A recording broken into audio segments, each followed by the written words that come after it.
Over the weekend, I received a lot of questions on the business licensing order of July 2025 prohibiting non-citizens from certain businesses. This has been doing the rounds on social media and in the legal circles. So I thought that we should unpack that a little bit, describe where it comes from, who it applies to, and what are the penalties for non-compliance. So let's start with the order itself and where it starts from.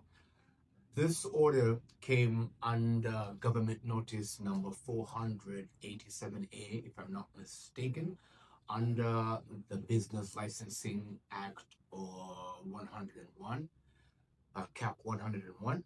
This is the Licensing Act for Tanzania mainland, which also includes Zanzibar. It governs union business matters. So what does this regulation say? So this regulation prohibits certain businesses for non-citizens, and these businesses are therefore reserved for Tanzanians moving forward. For those in Zanzibar are aware that they are already certain businesses in Zanzibar that are reserved for Zanzibaris, particularly tour guiding, coffee shops, and such things. So this current regulation is in addition to that. So what are the businesses that are being prohibited in this act? So some of those businesses include tour guiding, supply, salons, mobile transfer stations, and a bunch of other businesses that you can see from the list behind me. So the question that I also got was, what if I am a non-citizen holding a valid license currently? Am I prohibited from doing that business from this day forward?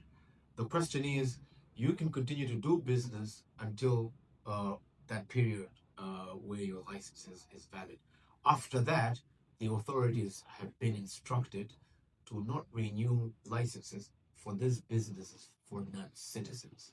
So, if you are found to be doing these businesses, there is a fine of 10 million shillings and imprisonment of up to 6 months. So that's quite a heavy punishment. What is the rationale behind this law? The rationale is to protect certain jobs for the locals. Because what was happening was that you had tourists that were coming here on a holiday, and they would decide to invest a small amount in, let's say, a coffee shop or a little salon. And it's not like the tourists are not encouraged to do businesses, but they must do businesses that the locals cannot, because the locals do not have such access to capital and so forth. So anyway, this is a very short and quick and urgent update. So I hope that I've touched on all the issues that you may need to know. And if there's anything, feel free to reach out to us. Thank you. Have a great week ahead.